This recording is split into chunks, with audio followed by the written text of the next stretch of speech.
Hi guys, and welcome to WOT Blitz again with Sandoor, and today I want to show you an LTTB review with some nice interesting gameplay. I'll go through the guns, I'll go through the armor, I'll go through the mobility of this tank and tell you why I think it's absolutely amazing.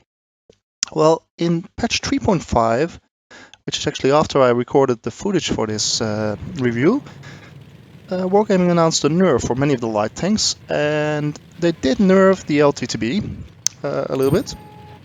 And actually, I'm going to make a point in this video to use the second gun rather than the first gun. And the reasons for that is the gun depression primarily, but the nerf actually made my point stronger because the reason for using this second gun was mainly the penetration that was better. And what they did with the nerf, they nerfed the DPM on both guns, but they nerfed the penetration on the second gun so that there's only 6mm more penetration on both the AP and the APCR over the second gun. So actually, Morgan helped my point with it.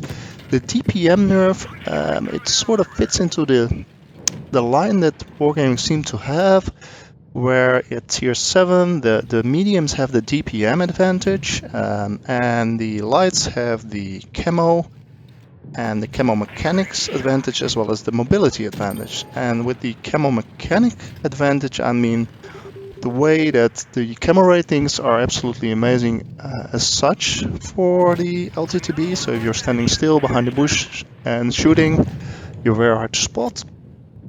But you get the light camo mechanics.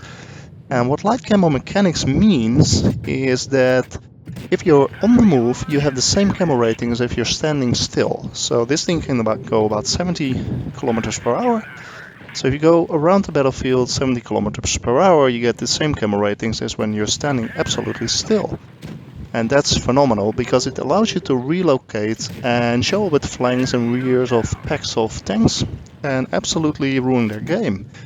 And I think that's what light tanks are supposed to do, and that's what Wargaming is trying to achieve. That by taking some of the penetration, they're forcing you to do more flanking maneuvers. So that's I think what they're trying to do. So yeah, let's go look at the tanks. I'm going to tank compare in a minute, and I'll talk you through what I think is good and bad about this tank, and how it compares to its peers. So let's have a look. So here we are with tank compare at blitzstars.com.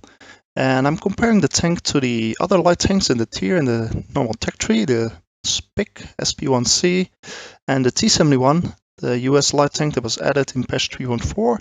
But I'm also comparing it to the T43 because it's quite similar actually to this tank. And to another medium tank, I took the T20, the US tier 7. So what you can see is that with the latest update, the DPM is significantly lower than the DPM on the T43, but it's still higher than the other light tanks. It's even very close to the T20. The penetration might be a little bit low. Actually, the penetration values you see on the T43, 144mm on the AP. That's exactly what you get on the second gun on the LTTB. So yeah, there's not much difference. It's sort of in parts, a little bit lower than the other ones, but yeah, if you shoot some APCR, you go to 194mm, so it's the same as the T43, and I think it's quite adequate. You can really use the gun. And the rate of fire is good. It's about 10, so with the DPM nerf. So it's a good weapon, and the reason you should be using the second gun, I'll get to that later. I'll show you some footage between the difference between the first and the second gun. The mobility is awesome. You got great power to weight ratio of 34. It's incredibly quick. It can drift. It can really fly around the battlefield. It's a fantastic, fun tank to drive, and that's the great thing about this tank. It's really, really good. So the armor, where is it? I don't see the armor. Oh, here it is. Yep. So the armor's pretty good. It's got 90mm of whole armor, which is the same as you get on the Rudy, for instance, but it's even better than the T43, and it does bounce a lot of shots on the front if you angle it well. If you look at the other mediums, they have no other lights. They have no armor. The mediums have a little bit more armor at the sides, but if you look at the T20, it's not that much better, and even the turret armor is much better on the LTTB than compared to the T20. So yeah, it's a fantastically well armored tank for a tier 7 light. So let's have a look at the guns, and let me explain why I think you should be using the second gun. Alright, let's try and do some testing. So the first thing I'm going to test here is with my second gun. Shoot, and you can see here, go quickly to the zoom view on the right in a second. How little of the tank I have to show. Here I go. Bang. Yep. Alright. So, yeah. That's basically it. Don't have to show a lot. Now let's go to the second gun. Here we go. This is the first gun. And now when I have to shoot without the gun depression, see how far I have to poke out. This is really, well, come on, you can do it. Yep, there we go. See how far we have to poke out? And even then, still further. Yep, this is it. So you have to show almost the entire tank, and you can easily shoot my side. So there's a big difference here between the first and the second gun. And for those who don't believe that, this is what I like if you put it aside. So anyway, over real gameplay and some real games that I want to show you. 2 games, and well, let's get. So we are here on Desert Sands, which is one of my very favorite maps, and I really like the hilly part here on the right. Always try to go there. It's a very good area to stay hidden. And what I try to do when I play the LTTB is, although it doesn't have the best view range in the game, the SP1C and the T71 have better view range, but you can still do some fantastic spotting because you stay hidden when you move. And only when I fire I could get spotted, but I'm not. So do a little bit more spotting now that the comment's gone. It looks like since he's moving back, the other team's moving the other direction as well. So I go all the way to the side, did spot the KV2. I don't know what this VK2001 is doing, but yep, got rid of him. He's mad at me as well, so that's good. And here we go. Another shot at the side of the turret, so some early damaging, and now I'm spotted, so I'm immediately falling back behind the dunes because I want to get unspotted again. And try to get some sneaky shots here in the sides of things. So there's the tiger. And here we go. Yep. And one of my first tanks is already dead, so that's not good news. And now the VK2001 is rushed in for the KV2. I don't know why, but I'm trying to save him. I'm just too late, but well, nevertheless, take out the KV2, which is a good thing. But yeah, as you can expect, there's a lot of salt immediately coming from the VK2001 because we are all stupid, because he completely YOLO'd and I'm a noob. So that's all well and good. But it looks like my team needs a little bit of help on the other flank. Well, here's another VK2001 from the enemy team. Let's get some shots in him. Yep.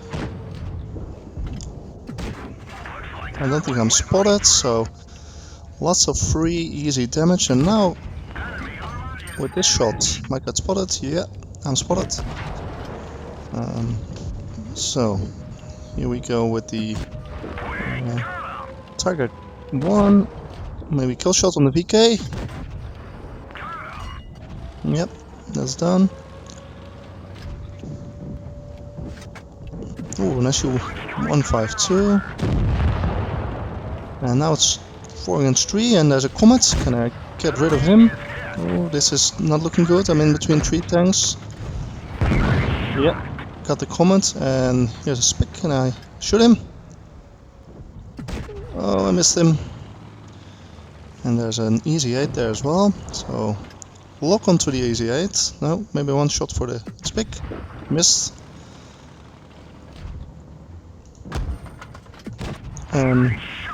Now I'm onto the EZ8. I lock my gun and I can't get the lock on, and I know the SP1C is behind me. So what do? I just try to minimize the damage and do as much as I can do for my team while this stupid lock is still on. EZ8, oh, he's going to get me. Angle. Yes, and he bounces. Fantastic, and he's gone. And the SP1C rams me. Fantastic, 2 kills.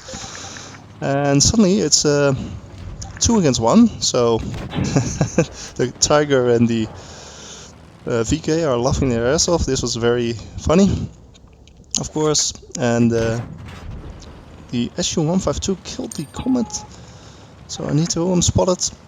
Pull back, pull back, pull back, pull back. Yep, okay. Hiding behind the dunes, checking if I'm not seen by him. Turning, waiting until my camel's reset, and then I'm going to use the mobility of the LTTB to go all the way to the flank. Let's see how it goes. Here we go, 70 per hour. Fantastic speed, of course. He is capping, so we know he is still at the same position, which is always convenient. And we go all the way to the zone line. Remember, the camo is the same on the move as stationary, so its chance of him seeing me is very little. Here we go. Come around the flank. And we spot him. Yes, we spot him. One shot in. And the other one. Yes. A very good kill. And a very nice end of this battle. So fantastic result, and this is how you can play the game and have a little bit of luck as well. So up to the second game. Alright, and for the second game we are on Lost Temple. And Lost Temple is one of my favorite maps actually in the game. And with the LTTB, as well, it's one of my favorites. Look at it go, look, this tank, I love it so much. Anyway, because of the setup of the teams, I can expecting them to go all river except for the heavies, so I'm trying to cut off the heavies, but just as I shoot and get spotted, I see there's a tank in my back, Black Prince, T-29 on flank, VK-20 to 1, so I'm rushing back, get up the temple into the control position, and there's some nice shots available here into the T-29 again, silent T-29, and then there's another one with gold in the front of the T-29, and this position gives you very good control over the map. Here we go, into the VK-20 and just looking around to see if there's any free shots like this one. Missed it. The gun is quite accurate, as you can see. I can shoot the turret of the T-71, so that's pretty good. And more shots available. Ooh, take a hit because the VK-20 is not spotted, which is unfortunate, but gets one in return. Just trying to see a turret shot again. Very nice. Spotted now again, but there's a KV-13 available. Yep. Just looking for free shots, people that poke out a little bit too much, like this VK-21 here. Yep. And got him in the side, maybe we can get the kill shot. Nope. Bounces. Maybe the next one. There we go. Yes. And I take him out. Okay, what's available more? T-71. Yep. Thank you very much. Just keeping an eye on the Black Prince always, but he's not paying attention. VK-20 shot inside. Can I do one more? Come on. Yep. No. Bounced off. Yep. That sometimes happens. KV-13. Not giving me anything. Maybe in the T-29. No. Here I can get some shots on the LTTB. Yep, fantastic. T29 pokes out again. Can I take a shot? Yep, into the side. Perfect. He's now one shot. So it's 4 against 5. It's still a little bit close, but they are all low health. KV1's back to, LTTB is back to one shot. And now decide to push up. Missing the shot in the LTTB. Just going to take out the T29. And at this point I'm thinking, this could be a mastery.